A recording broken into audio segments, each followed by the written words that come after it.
Okay, I think we're now live. So good morning, everyone. Welcome to today's overview and scrutiny meeting. Without further ado, we'll move to item 1, which is the minutes of the last meeting. Do any members have any comments or questions on those? Can I see hands for approving them, please? That is approved. Thank you. Yes, sorry, Roger. Chairman, could I abstain because I wasn't at the last meeting? Seems very reasonable, and noted, Vera, as well.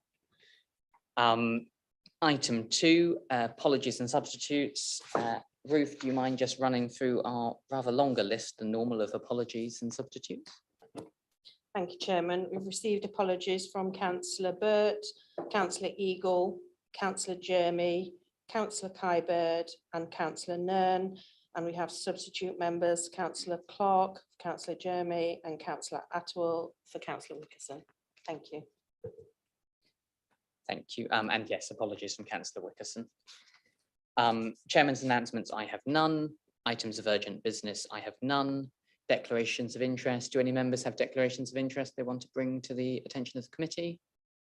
Seeing none. Item 6, I'm not aware of any non-members wishing to address the meeting under item 6, but as always, my policy remains that any member is free to speak on any item. So that is fine. And item 7, the big thing of the day, UK Power Networks, looking forward to your presentation, and then we'll take some questions and discussion from members. I think you've given your presentation to Ruth already. So Ruth, if you can bring that up, then we'll hear from you guys.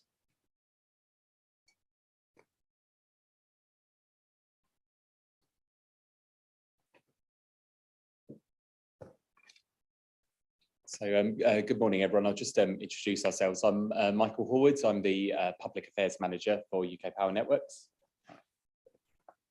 Good morning, I'm Ian Turpin. I'm the Strategic Planning Engineer for Norfolk and North Cambridge. I am Joseph Ars. I am also a Strategic Planning Engineer covering Breckland. Okay, we go to the first slide. So hopefully I can give you an overview of the work that we do as UK Power Networks, how we're different from energy suppliers and the national transmission network. And then we'll go into the site-specific information about capacity in the Breckland District Council area. So the area we cover is the east of England, part of the southeast and most of London. We cover around 8.3 million properties, which is around 20 million people. We've got sort of 9.3 gigawatts of distributed generation. That's essentially the equivalent of 3 nuclear Hinkley Point C power plants, and 16 gigawatts is our peak demand. So essentially 5 nuclear power plants, over 5 nuclear power plants worth of electricity when everybody is using electricity. If we go to the next slide, please. Yeah, so just to sort of explain who we are and what we do. So the electricity system is complicated. There are a number of people involved in the running of it. When you get electricity at home or at your business, there's a number of companies involved. The first is National Grid, which is the transmission network operator. And what they do is they essentially carry very large amounts of electricity generated from big generators, such as nuclear power plants, huge solar farms, huge wind farms, and gas combustion plants. They get the electricity generated from them and they distribute it all over the United Kingdom. It then comes to the regions, such as UK Power Networks regions. We then take that electricity, we transform the power down and then essentially take it the last leg of the journey to everyone's home. If you sort of think of National Grid as the motorways of the electricity world, we're essentially the A roads, the B roads, and all the country lanes, taking it down to every property. The third part of the energy system is the energy suppliers. They're the ones who have a relationship with customers, so they're the ones that you pay your electricity bill to and your gas bill to, and essentially their bill component, which you'll see slightly later, includes the charges for the use of our network and the use of National Grid's network, as well as other costs. If we can go to the next slide, please. So how can you connect us? So as we manage just the electricity cables and the electricity equipment behind them, like substations, power cuts are, are normally something that is related to our network. And this is when your residents will experience, a power cut where their lights go off. Power cuts can last any amount of time, depending on whether we're able to reroute power through other cables, or whether it needs a repair basically to the electricity cable that's bringing power into the area. And it can be a big power cable, a high voltage power cable that brings a lot of power to a much wider area, or it could be something called the low voltage network, which is the smaller cables which essentially bring electricity to your home. So when residents have a power cut, if they have a power cut, we have something called the 105 number. So the 105 number works very similarly to 101 for the police. Wherever you are in the United Kingdom, it will immediately contact your local distribution network operator. So if you're staying somewhere else in the UK, you can still call 101 to report power cut to them. It's a free number. There's no charge for it. There's no connection charge from any mobile landline, and it's free to call. You can also message us Facebook Messenger on our Facebook page. You can contact us on Twitter. We also have a number of other ways to contact us for example, for deaf customers. We have two-way text messaging. So if we text you a lot to notify you of a power cut, you can actually text back our customer service centre. And we've also got our website, and the website is probably the best way to get information. All the information that our customer services officers have at the call centre, which is based in Ipswich. It's a UK-based call centre. They will have exactly what is displayed on that website there. And the website, if you go down, click on the fault in your local area, you get something that looks like the right-hand side. It will normally have an estimated time of restoration. It will tell you how many customers we believe are involved, and by customers we essentially mean properties, and it will tell you the postcode area. Because of, obviously for security reasons, we aggregate power cuts on a postcode level only, so we don't go down to street level. So if it's only one road with 6 houses that have a power cut, on our power cut map it will actually look like a whole postcode area, which can be a huge area. So just a note of caution, if you do look on the website and think, oh my god, this whole area doesn't have power, it will, the customers affected will normally be an indication of how many properties are actually off power in that area. If you go to the next slide, please.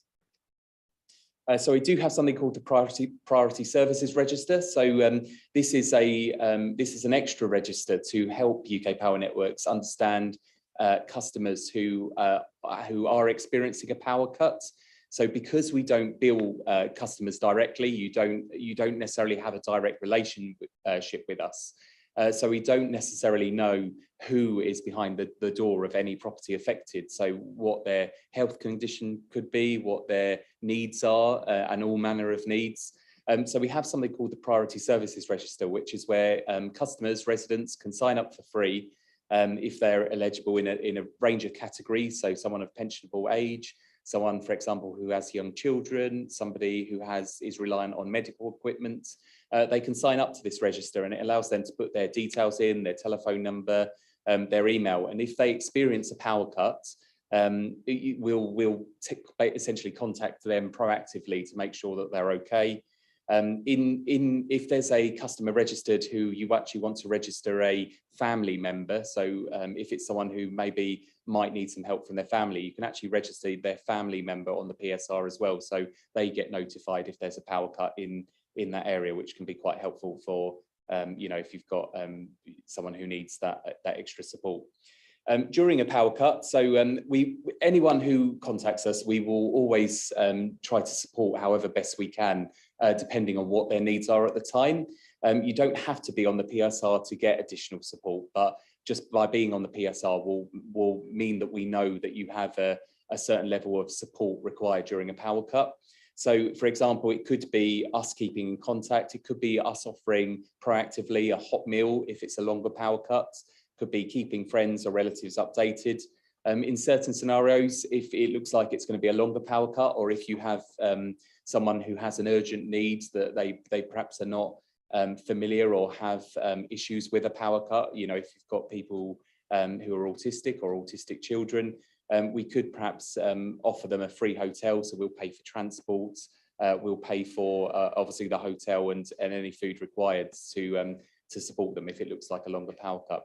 And the thing is, there's no prescriptive list of what we can offer. Our customer services team will talk the customer through what support they need.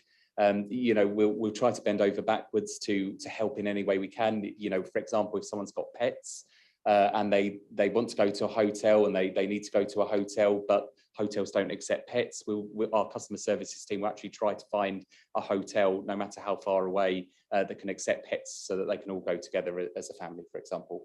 So it's free to register. There's no cost to the customer. We don't try to sell anything. We don't charge the council for any support we offer. We pay for it all as a company, any additional support that's required. So definitely, if you wish to promote the PSR, it's definitely a good thing, and prepares your local residents. If they should have a power cut, they know that they will be able to get proactive additional support. If we go to the next slide, please.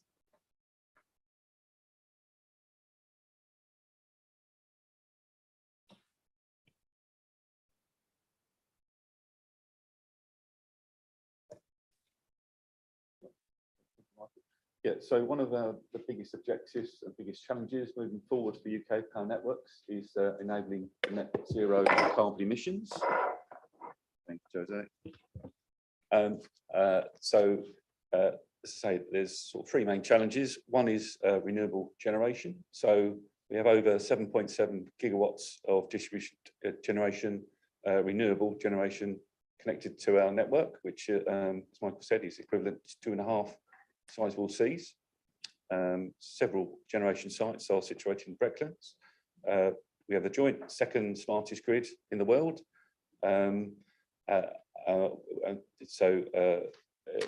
Includes innovations such as grid-sized battery down at Leighton Buzzard. It was first of its kind in the UK. There's other innovations such as our DERM system, which is a distributed energy resource management system that allows the embedded generation to match demand, which is another key innovation that UK Power Network have been on the front edge of. Electric vehicles moving forwards. Currently, we have 210,000 electric vehicles connected in the network. We expect by 2030 to be up to 4.5 million electric vehicles, which obviously will be a challenge to supply the power for those moving forward. Constantly developing new ways to support the installation of vehicle charge points at the lowest cost. So I've been involved in a scheme in Cambridge city centre called Charge Collective, which looking at charging points or enabling charge points for people who don't have parking, so for on-street parking, just to see how we can get rid of blockers in terms of the commercial aspects around charges. Heat electrification is also another key objective. So a third of the UK's total carbon emissions is through heating. So to decarbonise, electrify heating is going to be a big challenge. So so at the moment we have about 27,000 heat pumps across the UK. So these are UK Power Network. These are mainly air source heat pumps, a few ground source heat pumps as well. We expect to be up to 712,000 heat pumps connected by 2030. So we're currently running an innovation project down in Sussex to create a blueprint for how off-grid gas communities can decarbonise. So we're currently going through a price control review with the government regulator Ofgem. But as part of that, we have submitted a plan for over £50 million investment ahead of need for networks that have no grid gas, and obviously quite a few of the communities in Brecklands will be in that situation. So that's quite an exciting programme of work. Obviously, it's subject to approval from Ofgem. Yes, if you could move to the next slide, please. So, oh, sorry, that's yourself, Mike. Yeah. Yeah, okay. So our performance as a company, and if you think of power cuts generally, and I know there's some people here who experienced bad power cuts a number of years ago, but generally across our network, our performance has been increasing year on year. We start our benchmark in 2010 because that was when our current owners, CKH Group, took control of the company, bought the company. And generally, in all of our measures, we are going in the right direction. So we measure ourselves in a number of ways. Our executive team, our chief executive and directors are measured on a number of performance indicators, but I've pulled out some of the key ones here. So first of all, the safest, we are the safest network in the UK. Working on an electricity network is dangerous. In years gone by, we unfortunately had fatalities where our employees died working on the electricity network. It's working at high voltage cables. It's not happened, thankfully, for many years. But as a result of that, we focus heavily on safety, and not just on our engineer safety, but also office-based staff. And we measure that in basically something called lost time incidents. So these are where employees suffer an injury that means that they can't come into work the next day because of that injury. There was a slight peak in 2021.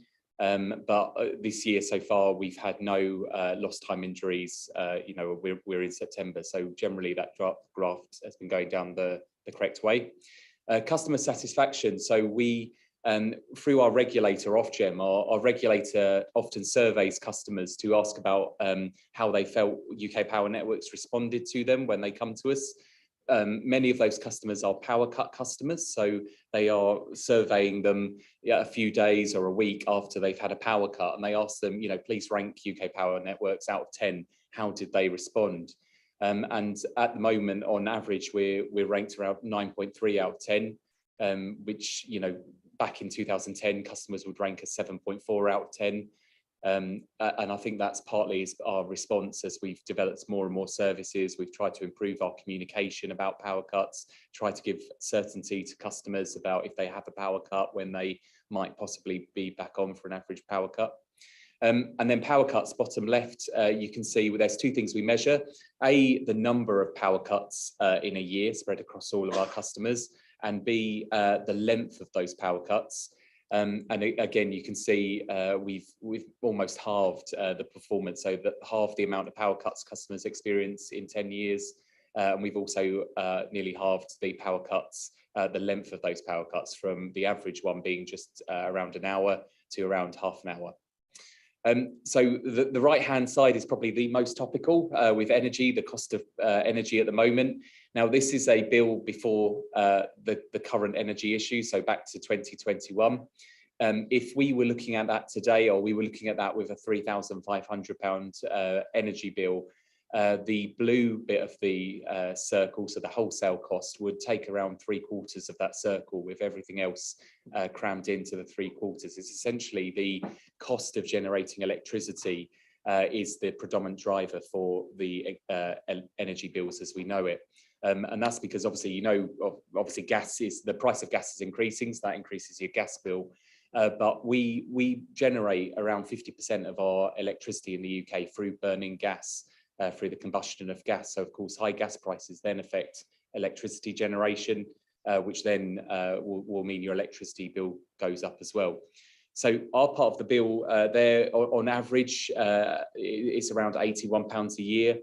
That price hasn't increased as a result of increasing electricity bills. The way we set our bills is through something called a price control period. So every 5 years, so from 2023 to 2028, we've got a new business plan.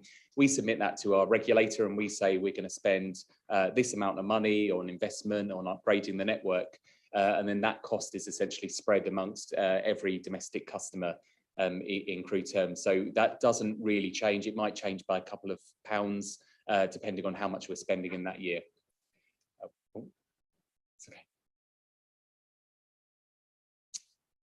Yeah, so how our electricity network is upgraded. So this is probably like the background to what we're going to shortly talk about. So there's two ways that our electricity network can be upgraded to meet for future demand. So the first one is what I call natural growth. So that's, as a company, we look at how much electricity everyone is using in certain areas. We see that that energy usage going generally up and up and up, and we start putting in plans to upgrade our network of our own accord, basically. So to make sure that we meet the future demand of that network in a couple of years' time, 5 years' time, 10 years' time.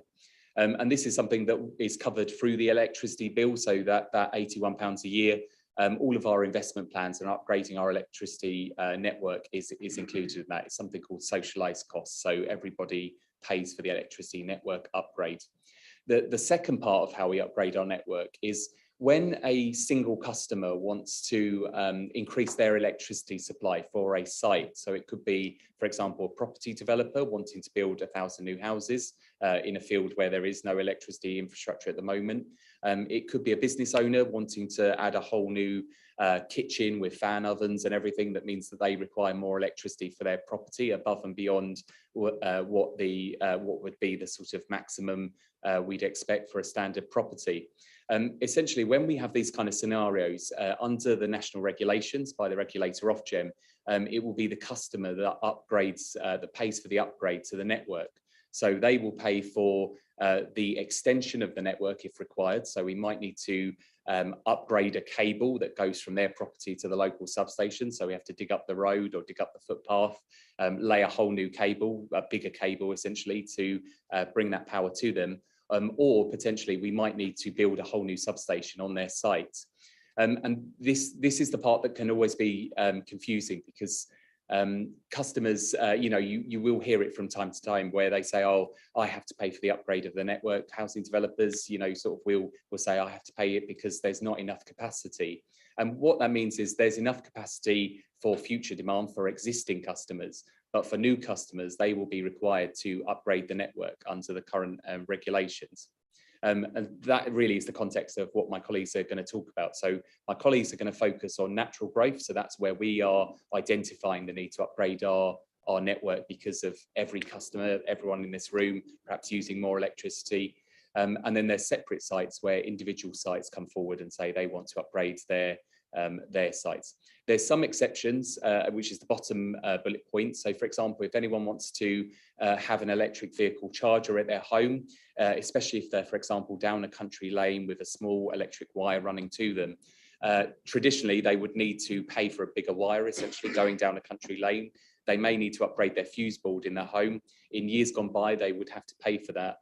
That's a cost that we would pay for. So it would be socialised, so everyone will pay for the upgrade of that. To help, for example, especially electric vehicle, the uptake of electric vehicles, there's no charge to the customer for that element in a domestic property. So it's not like we charge for everything where the customer is asking for extra power supply, but we will charge for most things under the national regulations. If it's okay to go to the next slide.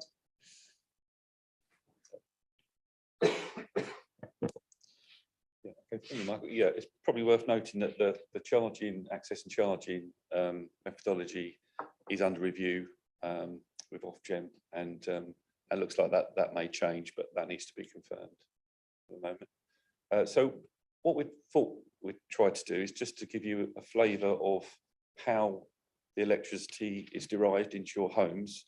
As you appreciate, it's quite a complicated, large network. So hopefully in the next few slides, we will try to distill that. UK Power Networks takes voltage from various national grid interfaces. So for the Breckland area, there are 3 interfaces.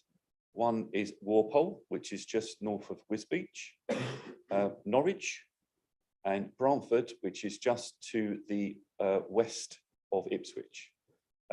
So at those interface points, the voltage is transformed down from 400,000 volts to 132,000 volts, and then that's distributed out to grid substations. So there are grid substations in Swaffham, Thetford, Bury St Edmunds, Diss, Trouse, Earlham and Saul that all feed into the Breckland area. And in those grid substations, the voltage is transformed from 132,000 volts down to 33,000 volts. So in the main, the 132,000 volts electricity is transmitted via pylons. There are some underground cables, but mainly pylons. And the 33,000 volts lines are in the main wood pole lines, again, in the more urban areas, they're underground cables. So the 33,000 volts is then distributed to what we call primary substations. And we go through the primary substations a little bit in a few slides that feed the local areas in Breckland. And then from that primary substation, we have 11,000 volt feeders that run down the roads and feed the secondary substations that you will be familiar with, probably, you know, down your road, or in a rural area, it'd be pole mounted transformers and overhead lights. So it's also worth noting that there are 8 generation sites connected directly to the 33,000 volt network within Breckland. And you know, there's quite a few more that are in the offing in the pipeline to come online. Move to the next slide, please. So that's just an overview of the infrastructure, the 33,000 volt infrastructure mainly in the Breckland area. So the sort of the squares are our main substations, and in effect the area splits into 3: a northwestern area, which is fed, as previously said, by Walpole grid point; the eastern area, which is fed by the Norwich grid point; and then the southern area, which is Thetford and Diss grid, which is fed via Bramford. Go to the next slide, please. And so going more into the detail of those specific areas, you'll see that there are some names in there. Some of those names are our, what you call main substations, that, as Ian was saying, the primary substations and grid substations. But we also see a number of solar farms in there. So those are the, what we're describing, the 33,000 volt directly connected solar farms. They are fairly large, so therefore they have to be connected to the higher voltage levels. We have done a number of interventions over the last few years on the network that is mostly adjacent to Breckland. You know, Swaffham is just outside of the area, but it does feed heavily into the area, especially towards the Wotton area. So we have reinforced our grid transformers at Swaffham Grid, which was directly driven by specific needs of a customer, but it has a long-term benefit and an impact to Breckland, especially at Wotton, where we also have reinforced our primary transformers, and therefore we make sure that not only they are going to be fit for, in terms of health profile for the next 40 years or so, but we also took the opportunity to have higher size transformers, meaning that they will be able to support growth in demand in those areas. Also some footnotes there on overhead line reinforcement. Those green lines that you see there between primaries are primarily overhead lines. As you can see, they are very long overhead lines coming from the west side, for example, from Swaffham and Northwold into Wotton. And those overhead lines have been reconducted to higher conductors specifically to address capacity issues in recent years. So if we can move to the next slide, please. Now on the other side of the Breckland area, there is an infeed from the Norwich main supply points from National Grid, and they get into Breckland towards Dereham, more or less where we are here. So we have a primary substation here at East Dereham called East Dereham Primary, and we have also and then Attleborough there, just at the bottom there. We have just terminated an investment in Attleborough. There was an issue with the age profile of the switchgear, and we will replace it, but we did replace it with switchgear that is capable of carrying more power. So therefore, it does relieve some of those issues. Although there is still a transformer capacity issue that needs addressing. But in terms of the switchgear, which is one of the parts of the jigsaw that has been completed very, very recently. And we also have upgraded the conductors between Windham and and the East Tirham, which is just at the edge of the area. That was also a very recent development in our program. And lastly, please pass to the next slide.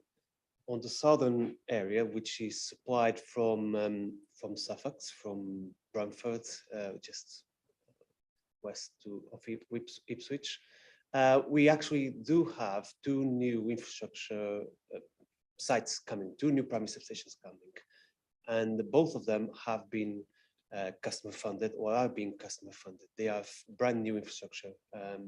So they are new primary substations. They will be in place to support growth. The Snetterton Business Park is part of, I'm sure you will be able to tell me better, but it's part of the Norwich to Cambridge Tech Corridor. I think that is the name that has been given to that area, and it will support that business park and the development in the region that at the moment have insufficient power for the forecasted needs. And just outside Thetford was the east side of Thetford, northeast side of Thetford to be precise. There is another substation in construction that has a temporary name of North Thetford or Thetford North. We haven't baptized it yet, so it's a bit earlier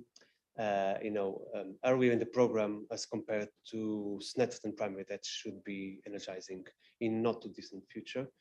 But that North Thetford substation is expected to be a major linchpin to develop that northern arc of Thetford, close to where the railways are, and new developments on this side are emerging at the moment.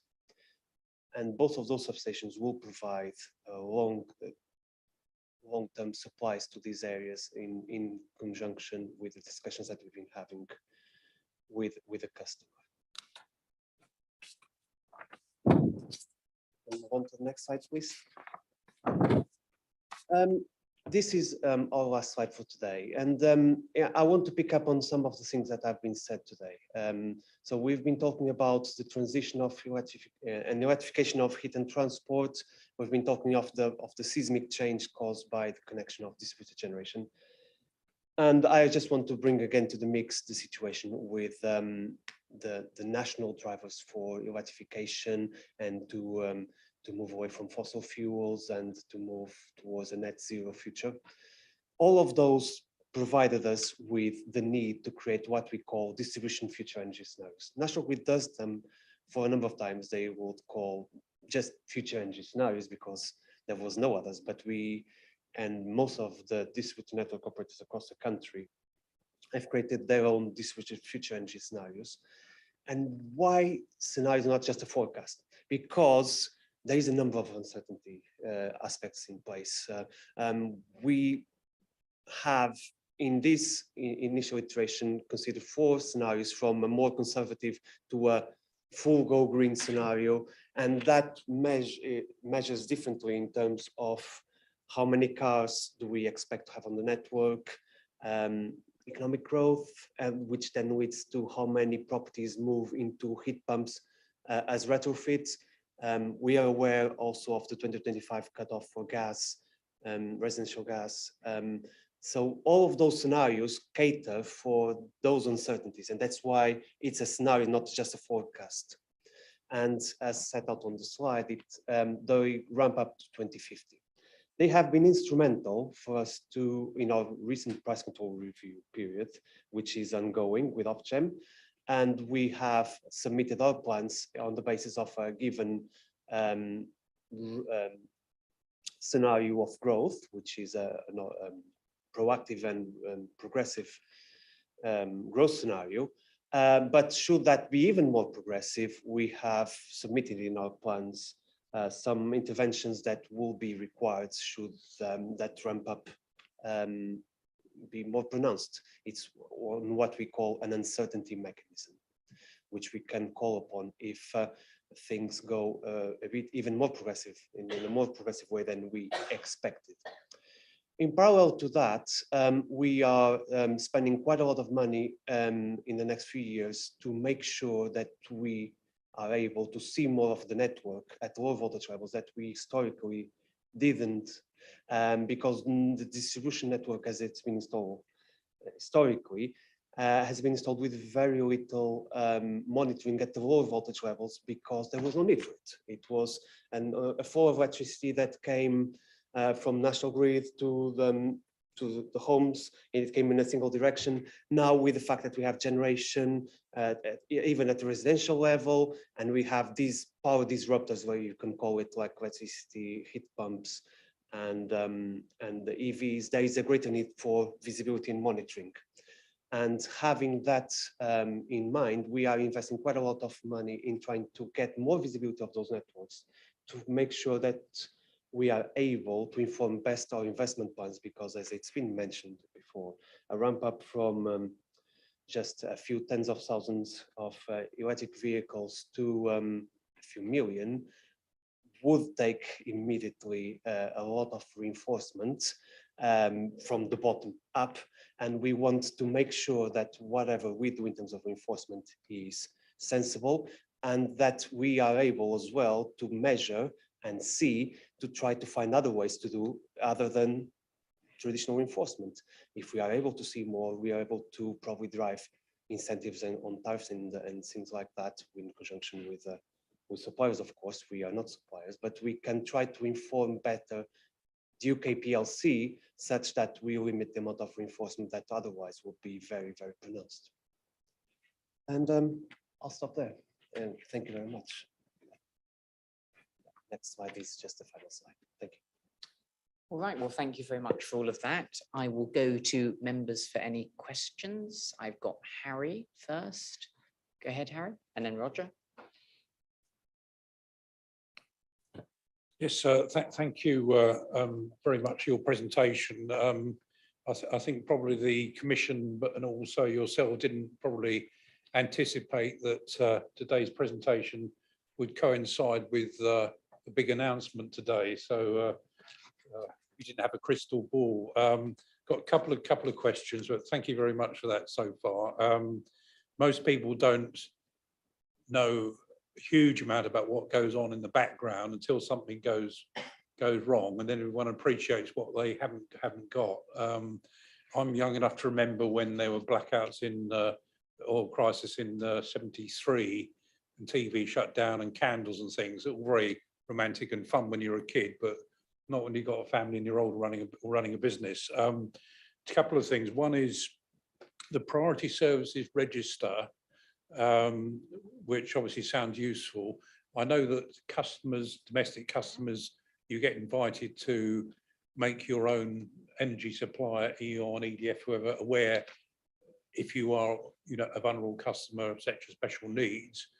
Presumably, this is an extra belt and braces for that. And I don't know if there's any communication between yourselves and those suppliers when they say, right, either we will alert UK Power Networks for you, or if it's a data protection issue, or whether the individual customer should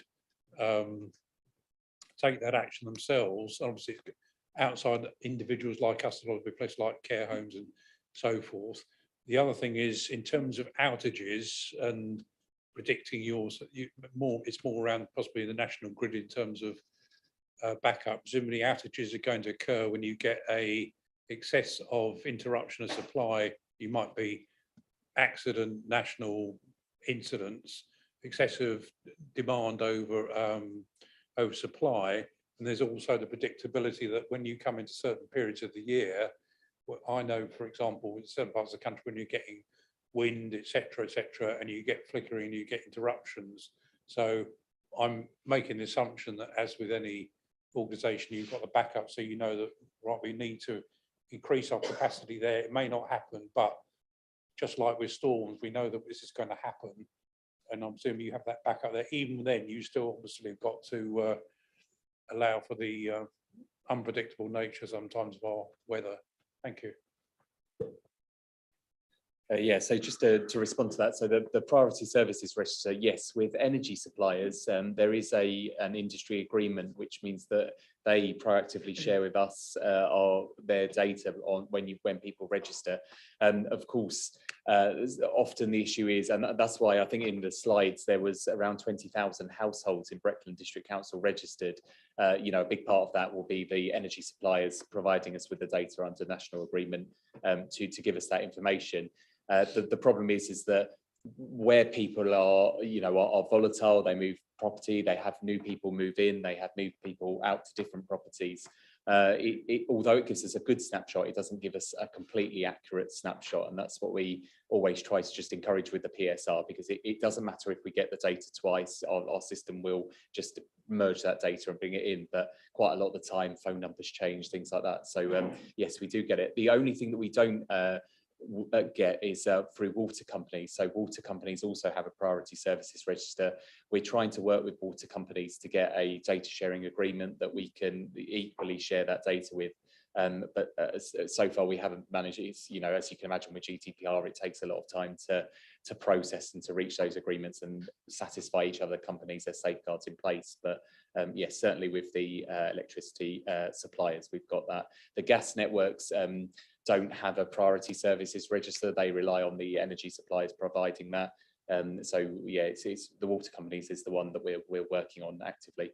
In terms of power cuts, so yes, the National Grid system operator, so there's the transmission operator run by National Grid, which is maintaining the power lines. And then there's something called the system operator, which maintains the UK's overall balance of electricity generation versus electricity demand. So they are responsible for looking at how much power the electricity system needs throughout all parts of the year. So winter traditionally is always the worst time of the year in terms of peak demand. It's always when everyone has electric heaters, generally is at home, and then that's when we see generally peak demand the most. Of course, on a day-to-day basis, you also have peak demands normally in the mornings, and then when everyone comes home from work. So they prepare for that, all that scenarios, and they are responsible for you know, contacting certain generators, so like coal-fired power plants or gas-fired power plants, to provide emergency generation just to constantly balance that demand. You can't have too much electricity generation. It's sort of like water pressure. You know, too much electricity generation, if it's not used, causes issues, and of course not enough electricity generation causes issues. So yeah, there is a bigger role for us in the years to come. So as we see more solar panels, more on properties, more electric vehicles, more low carbon technologies, we as a company are investing quite a lot of money in a sort of new team that will look after the managing of that on our network as well, because of course, as we see more electric vehicles, we're going to have to deploy more innovative technologies. We need more monitoring technology to keep up with the level of demand. So that is changing. It is something that we are you know, we are already a part of. That's why we have the second smartest grid in the world, joint second, which out of all of international countries, the US and everything, they look at how we deploy monitoring technology, how we keep abreast of engaging with stakeholders on the managing of that network. And, you know, it's something we're quite proud of, which hopefully gives some reassurance that we are already on top of the predictions of looking after our network in the future for all these technologies that are going to be directly connected to our network and not National Grid's. Thank you. I've got Roger, then Gordon, then Linda. Chairman, if I may, I've got a few points I want to raise. Always, I Roger. will just declare and say that I work in the electrical industry. So thanks very much for your presentation, guys. I'm sort of speaking your language. First thing I want to say is a thank you. We had a major power outage in my village at Swanton Morley last winter. Caused severe disruption in the village over a number of hours and days. But you guys came out, you got the school up and running with mobile transformers, mobile generators, the village hall mobile generators, a superb service. The one thing I would say is I didn't think the communication with the community was very good. The only reason that the community were kept up to date, knowing when the school was going to be back online, when the village hall was going to be back online, when the lights were going to be on some of the houses or outline around the surrounding the village, was because I took the time to go up and speak to your senior engineer on site and communicate with him. And then I had to communicate through local Facebook channels, Twitter, etc. So I don't know how you can improve that. I said on the ground, great. Yeah, bodies on the ground, couldn't have done a better job in the time frame. But the communication with the community, not quite sure how you can. I think it was the bit between communicating from your engineer to head office. Head office could have been sending updates out, maybe on social media, that type of thing. But that, you know, on the whole, really good, really pleased with the service, and thank you for that. I also want to talk about the business with the 60 amp supplies to the rural homes. So in Breckland, I found out recently through some research that we have about 16,500 homes that currently use oil central heating, and oil central heating is going to go the same way as coal. We need to get rid of that because it's not sustainable, and I think most of those homes will end up with some kind of air source heat pump, electric heating, electric boilers, etc. And there's also the need for electric charging points for vehicles. That's the way of the world, that's the way it's heading, and you guys know that. I'm pleased that you say that you would react to a customer who has a 60 amp single phase supply on a domestic property, rural domestic property. But I think you need to have a proactive program of upgrading those supplies. Now, in sometimes that just means your engineers come out, look at the overhead network and you upgrade the service fuse. But I think you need to be more proactive to get those houses up to speed, so they've all got a minimum of 100 amp supply. And that means an engineer visiting the home, very often on those rural houses, you'll know the incoming metering equipment, your service head and everything is inside the home rather than a meter cabinet outside, as is the case on a modern home.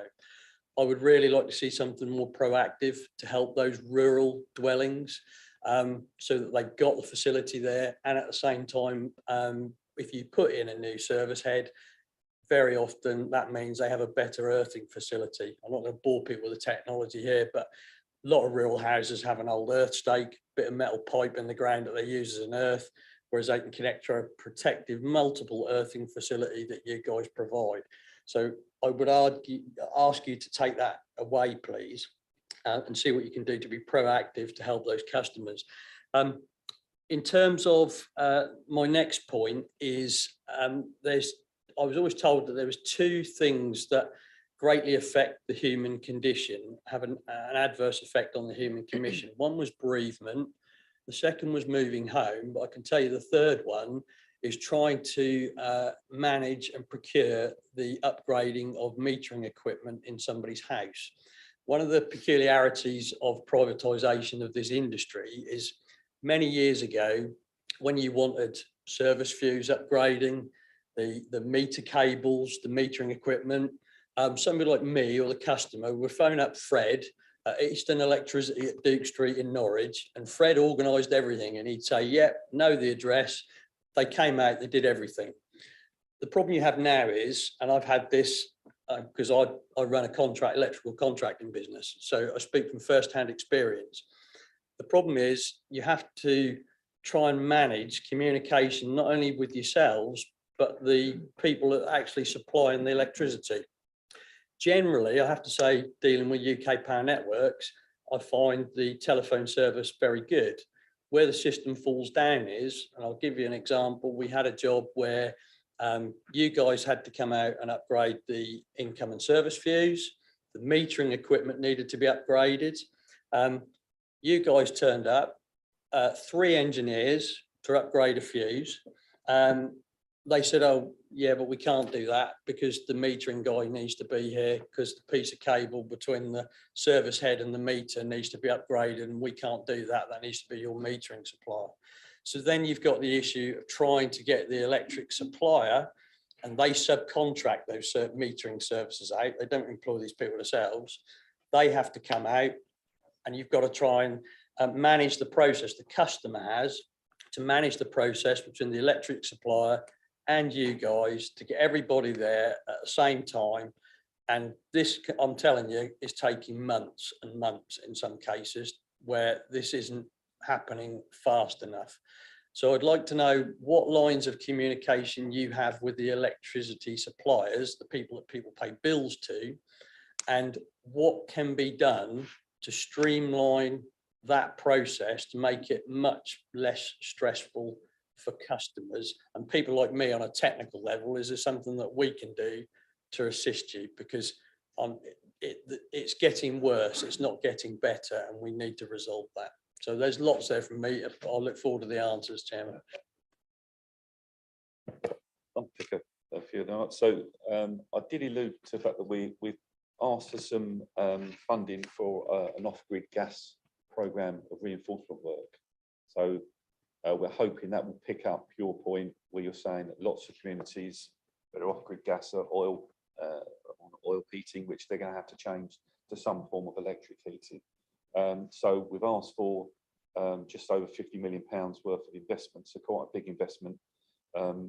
We haven't got approval for that from Ofgem yet. The draft determination, they were with positive signals, but we need to get confirmation. I think there's approximately 240,000 homes off-grid gas in the eastern area. So we've got this trial down East Sussex to try and set up a blueprint how we can do that. So we've got to work through that blueprint and then sort of look at how we roll that out in the next 5 years. But I'm hopeful that we can pick up your point. At the moment, you're quite right. We will react to a customer asking us to upgrade their fuse to 100 amps. It's done on a connect and manage basis, but we would hope to become more proactive if we get this investment through the next 5 years, and we'll be looking at from upgrading the service, the main transformer. Quite a lot of the rural networks are not three-phase; they're only two wire. So we'll be looking to upgrade quite a bit of the network to three-phase as well along the way. And as you alluded to, if we're upgrading, we're going to be putting a PME service in likelihood, which will enable the customers to connect to that if their electrical installation is suitable, of course. So hopefully that's answered that one. As to say, I can't give you a firm. Want to come back on that now, or? Thank you. Yeah, great answer, and I look forward to that happening. If you get the funding, I think that would be most welcome. You talk about the 100 amp service, and that's just made me think of something. A follow-up really is: do you foresee a scenario in the not too distant future where the 100 amp service fuse for a domestic dwelling is not going to be big enough? Because the amount of electrical equipment that we're using as a population is increasing. I know there's some tolerance on that, but do you think there's going to come a time where you're going to have to install additional phases to everybody's property, or will your existing network of underground cables to existing houses cope, where you would need to upgrade that to a larger fuse size to cope with the equipment and the demand of everyday life? Is that something that you're mindful of in the future? Thank you. Yeah, it's certainly something we're mindful of. Our WPD, Western Power Distribution Network, who run the East Midlands network, they have actually set the trial for new properties installing three-phase service instead of a single-phase service, and that's something we are considering. I think in the main, the 100 amp single-phase service will accommodate most of the requirements.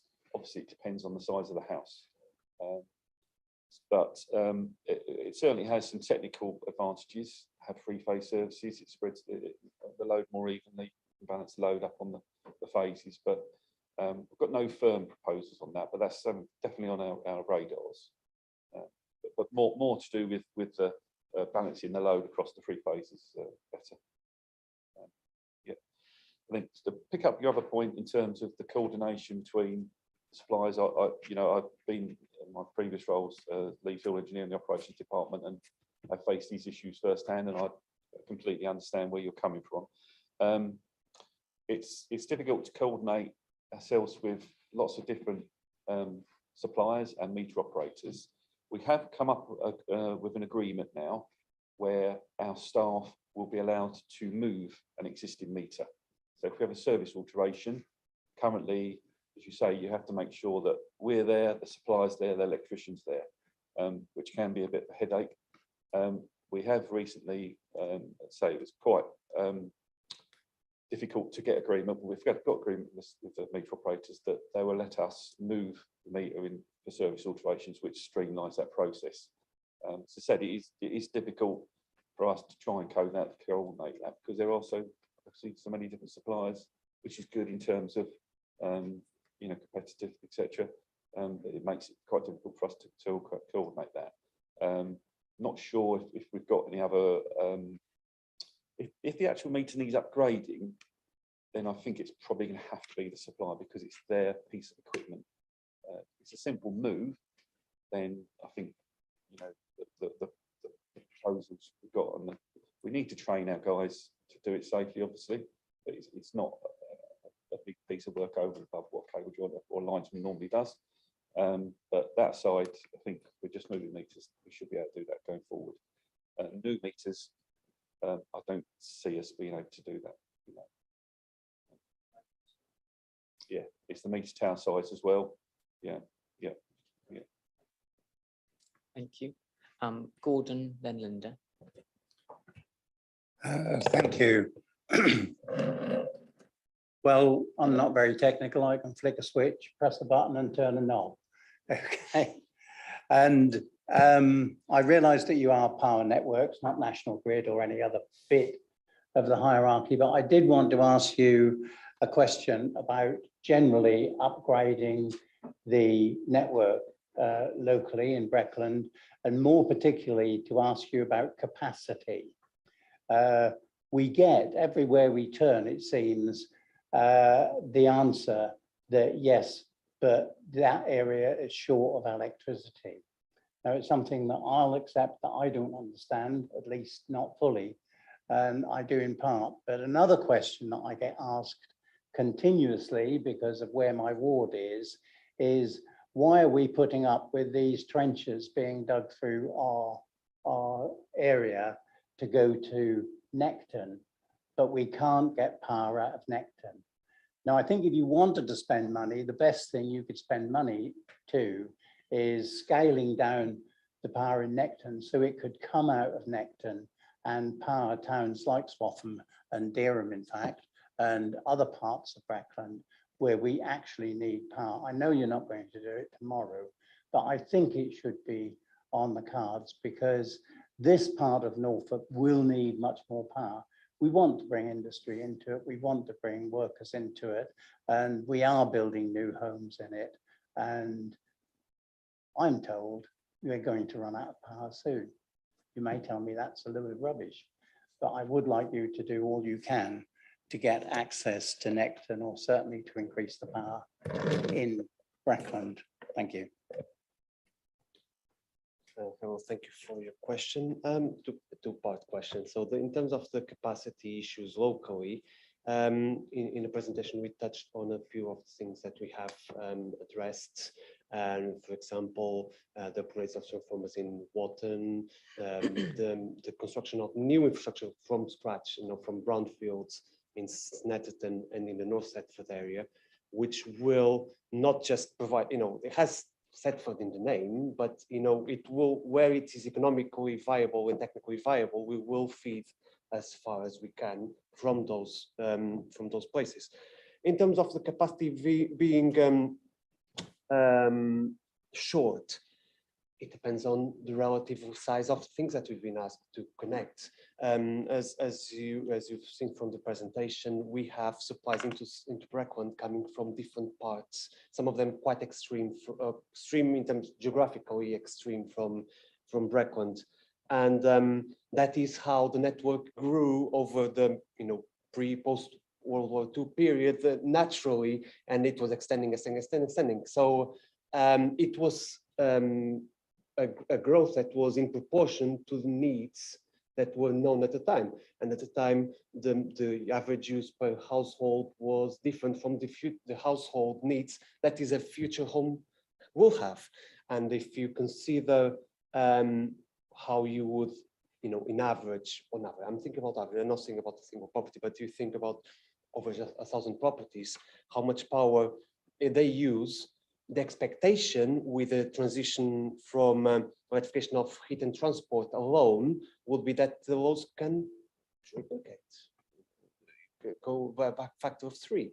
So when we receive new inquiries of such nature, where historically they would ask for a third that they're asking, and there are many inquiries, then the historical build-up of the network of the last 60 years start to be a bit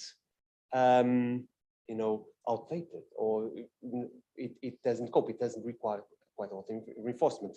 Some of the things that we can do and we are doing, are certainly in place, and some of them you see on the screen, and some of them are in construction.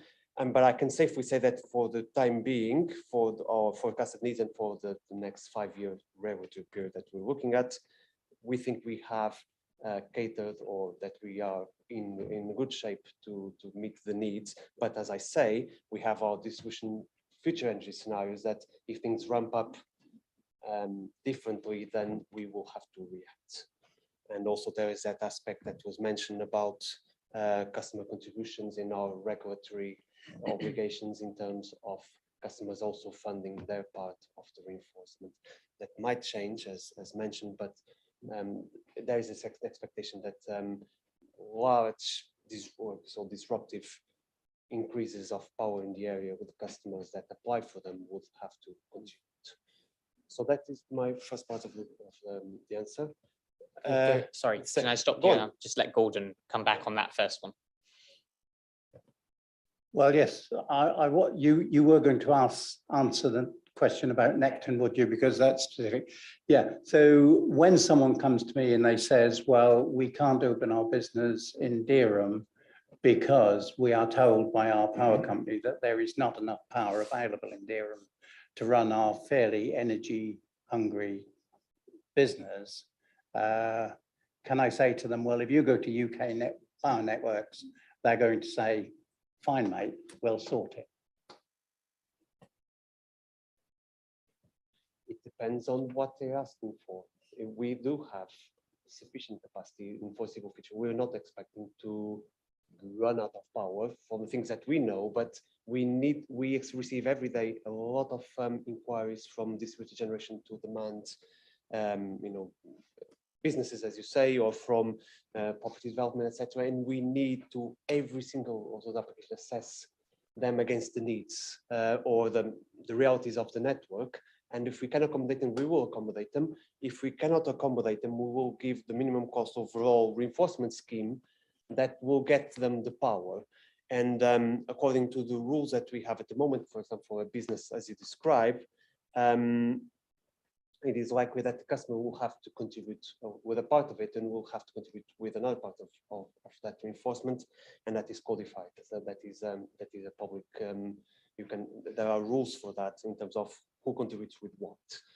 But I would say with confidence that we do have capacity in the areas for the needs that are foreseeable. If those needs do increase in an unforeseeable manner, as I say, we have an uncertainty mechanism in place for the next regulatory period that we hope to call upon for those if those needs do increase.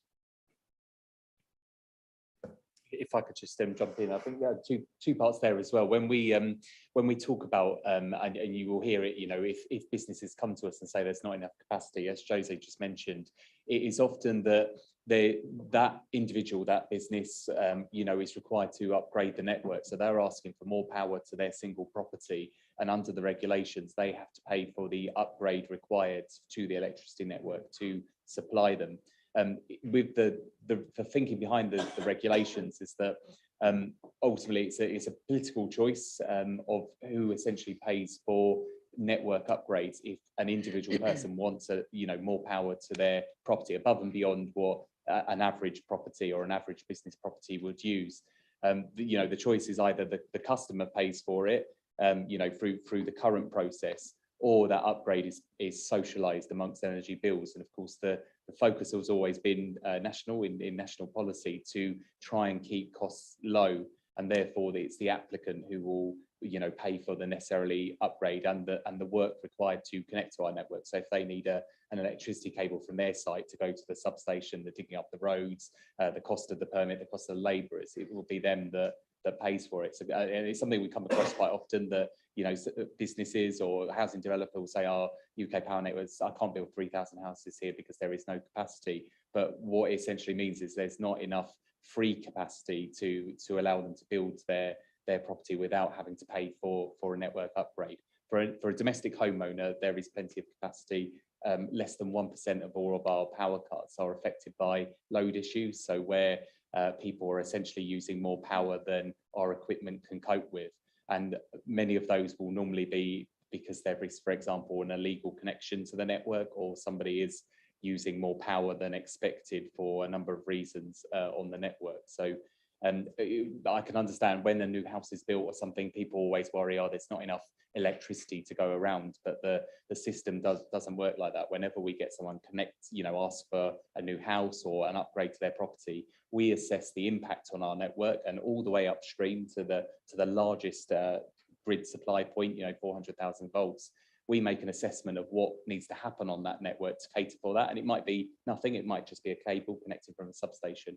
But power cuts are not caused by capacity issues, which is sometimes what people perceive it to be, but they're not. So there's not necessarily so much thing as not enough electricity to go around. It's just the capacity issues and the issues of the connections regulations we work to.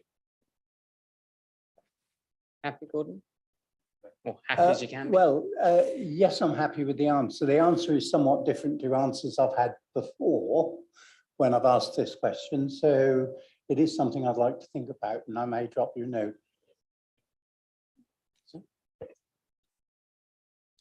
Yes. Linda, then Roy, and then Roger. Thank you, Chairman. I just wanted to, and it's a bit late now, but to thank you guys. In Shipdham and in Yaxham, and my colleagues sitting over the back, we had a 5-day outage over Christmas 2 years ago. And I have to say, everything that could be done was done. The communication was really good. The village emergency committee stood up and worked with your guys right through to the very end when power was back on. Every member, every resident affected was given some monetary compensation, and there was a donation to the parish council, which we're holding in a special fund now for future emergencies. So it's very easy to criticise any service this day and age, especially with the cost of living, etc. But if you can keep up with the support to the community, as you've said in your presentation, with whatever it takes, and I'm just going to add in the Ash Hill fire again. I don't think they're representatives here, how you guys helped on that one as well, where we had 14 homes completely devastated by fire. And it comes back to Roger's point, really, of everyone working together. If we all work together, we can get through, and it's difficult at the time, but if we can get through it, then it's better. Thank you. Thank you, Linda. Roy? Thank you, Chairman. Coming at it a slightly different way. You appear to be on a 5-year plan for funding and everything. My question is, how flexible are you? We've heard from Roger that we'll have to do away with oil and people will have to have a heat source pump, which will be electrically run. I live in one of these houses where I have oil, and the last thing in the world I'm going to have is a heat source pump because they don't bloody work. The technology is so far hyped, but then actually work. You can't keep warm in a reasonable sized house. we keep talking about electric cars are going to be the future, except nobody's sorted out the batteries, how you get rid of them, and how you do everything else. Now, you appear to be gearing up for all of these new technologies that we think might work. How flexible are you that when we decide to go with hydrogen instead of electric cars or whatever other revelation comes out, is the 5 years after this 5 years a lot more flexible that you can downgrade?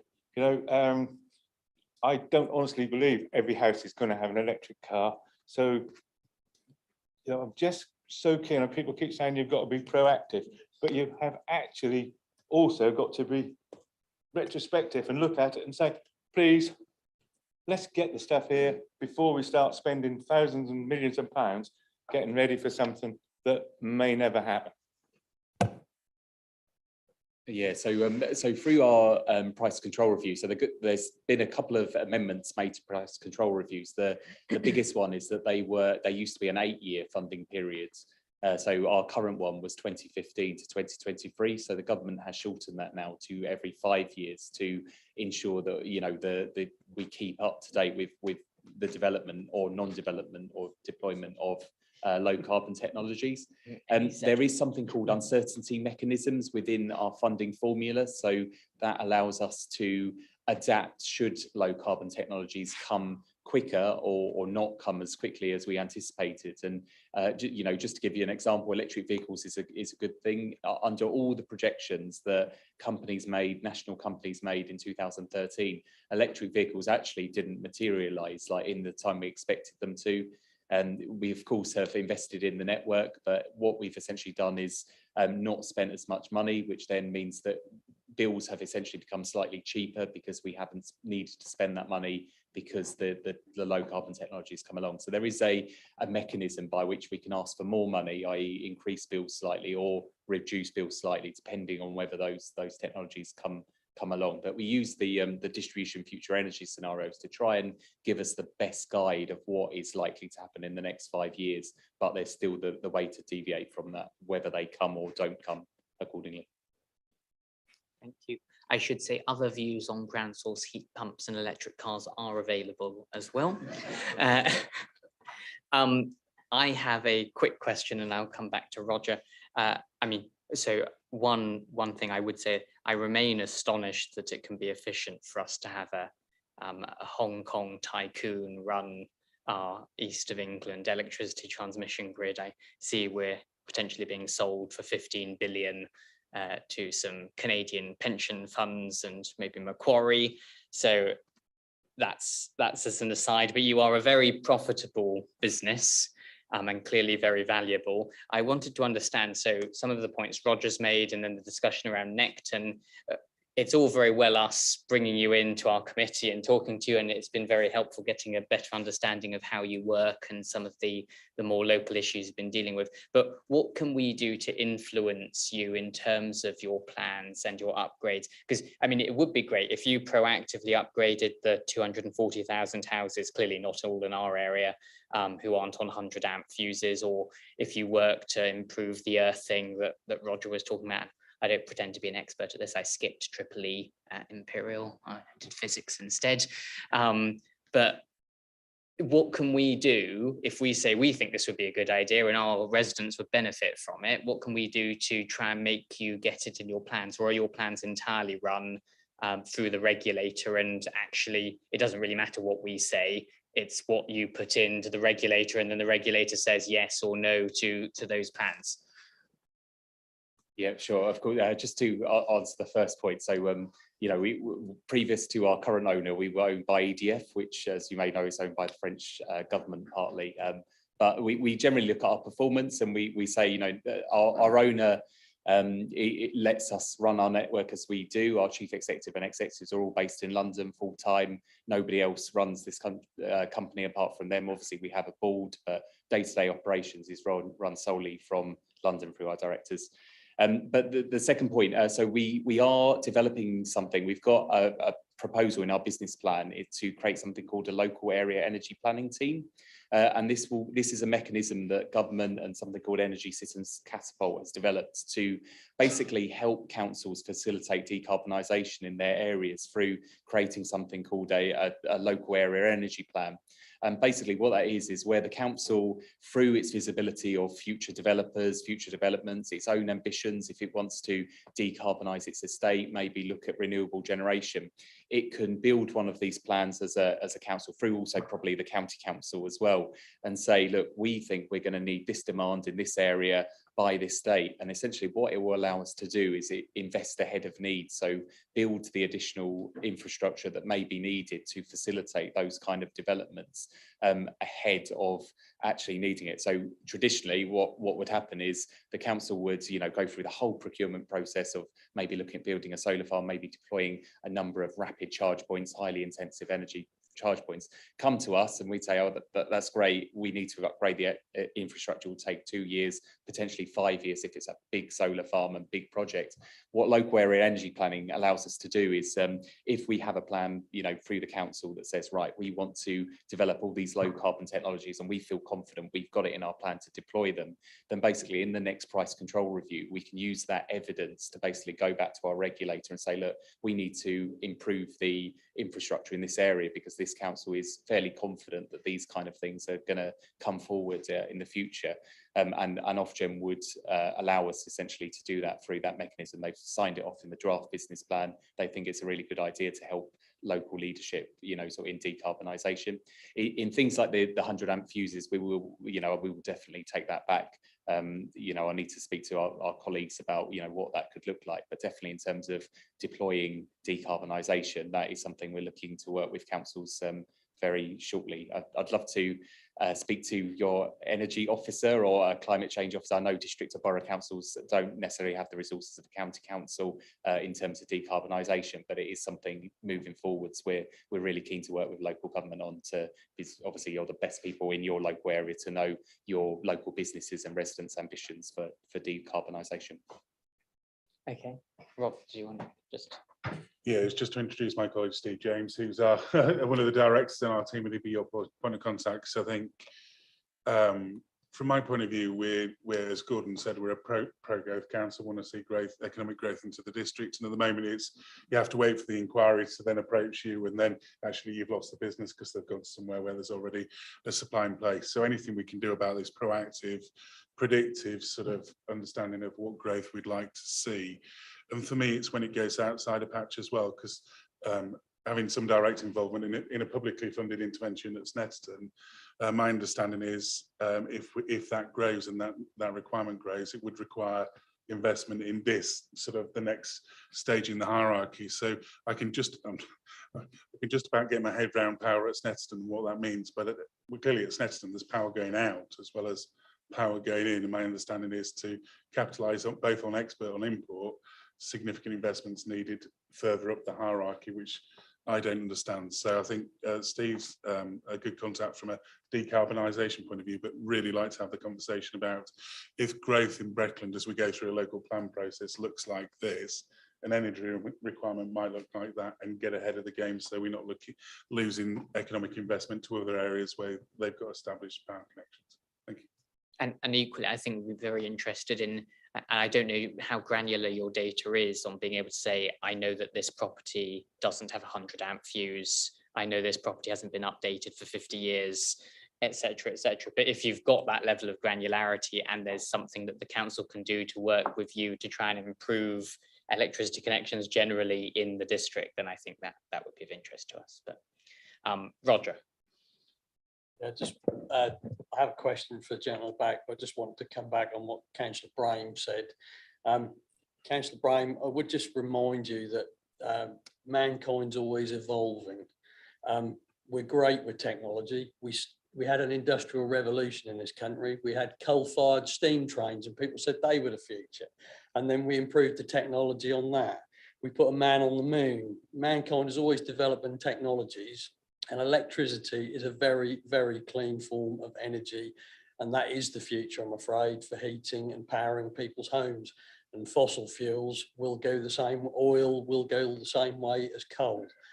It will run out, it's a finite resource, and we've got to produce something better for the future. I do agree with you on the electric cars thing. I'm in the industry and I'm not totally sold on the technology for that, and probably there needs to be more work done on hydrogen. I do agree with you on that, but I would just make the plea for my children and my grandchildren and your grandchildren, that we do need to embrace new technology, and we need to move on and make sure we have cleaner energy. We can't just carry on with oil. My question to the gentleman at the back. No, you didn't. You said about Let's stay on point. So in terms of your underground cable network in urban areas, so I'm talking about the 11 kV 400 and 400 volt cabling, a lot of that has been in the ground for many, many decades now, as you gentlemen know, as old paper lead cables. Does that have a lifespan? Is it coming to the end of its useful life? Do you have a program? Because that's going to be a massive program and a lot of disruption to upgrade all of that underground cable network. What plans have you got for that for the future? Because the amount of money involved to do that would be enormous. Thank you. Yeah. So cables are very reliable. Obviously, there's no moving parts.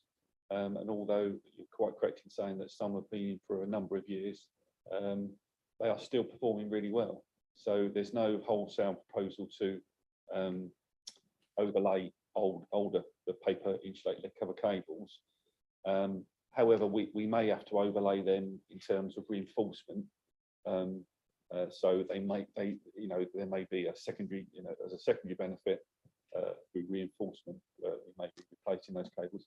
Occasionally, we do have cable that is performing badly, and we've got experts who can take sections of that cable away, test it, and if it's found, that it's end its use, then we will replace those cables. There's been a few instances of old sort of cables, for example, in Ipswich that were run the trams that we found that they're not suitable. So we do put interventions in, but that's more as a reactive intervention than a planned intervention. Thank you. I've got Peter, and then I'm conscious of the time, so we will probably draw it to a close at that point.